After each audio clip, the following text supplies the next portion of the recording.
Hi students, my name is Faiz Sakir. Welcome to first lesson of your history, the rise of nationalism in Europe. Europe में राष्ट्रवाद का उदय। बच्चों, आज के इस वीडियो में हम लोग सेक्शन 2.3 करेंगे और न्यू कंजर्वेटिज्म आफ्टर 1815।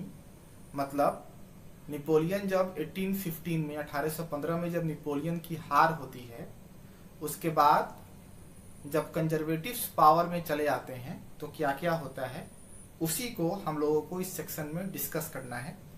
बहुत ही इंपॉर्टेंट सेक्शन है, तो आपसे रिक्वेस्ट है कि आप थोड़ा सा ध्यान से पढ़ेंगे। कहता है, following the defeat of Napoleon in 1815 European governments were driven by a spirit of conservatism. कहता है क्या कि 1815 में नेपोलियन की हार के बाद जो यूरोप की सरकारें थीं वह रूढ़िवाद की भावना से प्रेरित थीं। यानी कहने का मतलब, जब नेपोलियन की हार हुई 1815 में 1815 में, तो उसके बाद जो सरकारें आईं वह कंजर्वेटिव्स थीं। मतलब वो सरकारें जो हैं लिबरल नहीं थीं। Conservatives believed that established traditional institutions of state and society like the monarchy, the church, social hierarchies, property and the family should be preserved।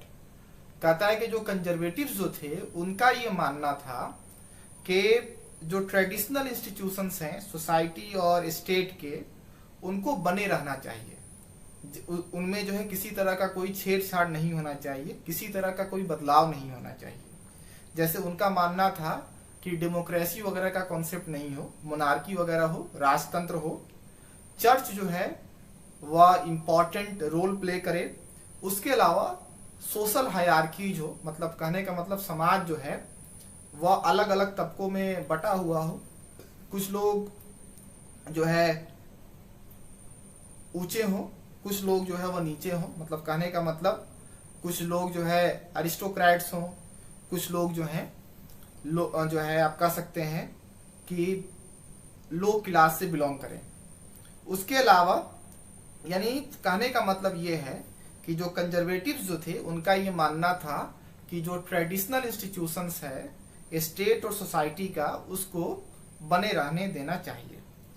Most conservatives however didn't propose or return to the society of pre revolutionary days. लेकिन जो maximum conservatives जो थे उनका ये मानना था कि आप देखेंगे कि फ्रांस में जो क्रांति हुई थी,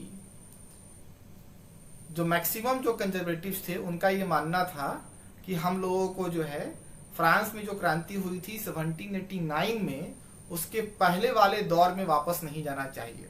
मतलब नेपोलियन ने जो कुछ सुधार किया है उसमें से कुछ सुधारों को जो है वह बरकरार रखना चाहिए। Rather they realised from the changes initiated by Napoleon that modernization could in fact strengthen traditional institutions like the monarchy. It could make state power more effective and strong. A modern army, an efficient bureaucracy, a dynamic economy, the evolution of feudalism and serfdom could strengthen the autocratic monarchies of Europe। कहता है क्या, इन लोगों का मानना था कि modernisation से monarchy जो है, जैसे आर्मी अगर सेना जो है वह अगर मॉडर्न होगी तो फिर आपको अपने रियासत को कंट्रोल करने में और ज्यादा आसानी होगी।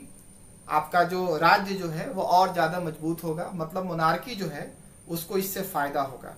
उसके अलावा अगर जो है जो ब्यूरोक्रेट्स जो होंगे, अगर वह ज्यादा पढ़े लिखे होंगे, इकोनॉमी जो है अगर डायनेमिक होगी, गतिशील होगी, फ्यूडलिज्म को अगर खत्म कर दिया जाए, सफरडम को खत्म कर दिया जाए, तो इससे मोनार्की जो है वो पहले के मुकाबले में ज्यादा मजबूत हो जाएगी।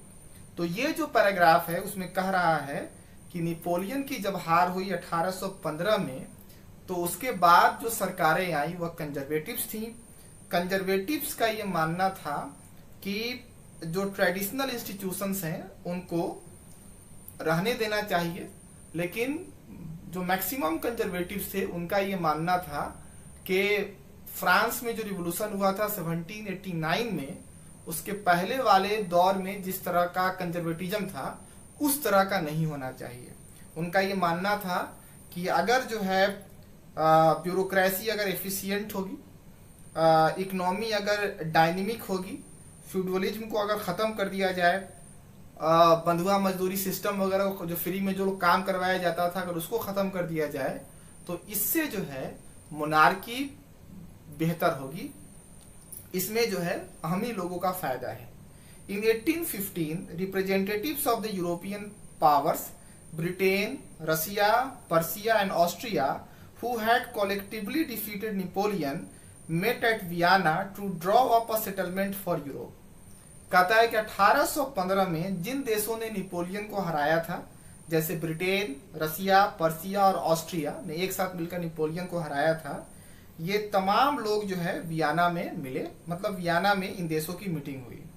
The Congress was hosted by the Austrian chancellor Duke Metternich. और कहता है कि ये जो मीटिंग जो हुई, कांग्रेस का मतलब सभा, ये जो सभा जो हुई उसकी मेजबानी जो है ऑस्ट्रिया के चांसलर ड्यूक मेटरनिक ने किया। The delegates Drew up the treaty of Vienna of 1815 with the object of undoing most of the changes that had come about in Europe during the Napoleonic wars। कहता है कि ये जो meeting जो हुई थी, मतलब जिन देशों ने नेपोलियन को हराया था, जिसमें ब्रिटेन, रसिया, पर्सिया और ऑस्ट्रिया जो है शामिल थे, इन लोगों की मीटिंग हुई वियना में।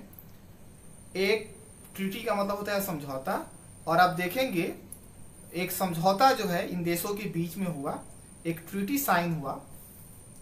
और ये ट्रीटी जो था, मतलब ये जो ट्रीटी जो बनाया गया, उसका मकसद ये था कि नेपोलियन ने नेपोलियनिक वार्स के दौरान जो जो चेंजेस किए थे, मैक्सिमम चेंजेस को अंडू कर देना, मतलब खत्म कर देना। The Bourbon dynasty which had been deposed during the French revolution was restored to power. कहता है कि देखिएगा कि आपको याद हो, जब फ्रांस में जब रिवोल्यूशन हुआ था, उसके बाद जब फ्रांस रिपब्लिक बना, तो बॉर्बन डायनेस्टी जो फ्रांस में रूल करती थी उसका शासन जो है वो खत्म हो गया था।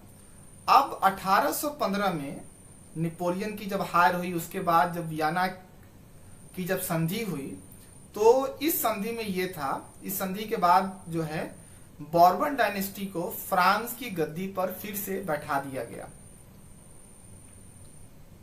आज की वीडियो में इतना ही।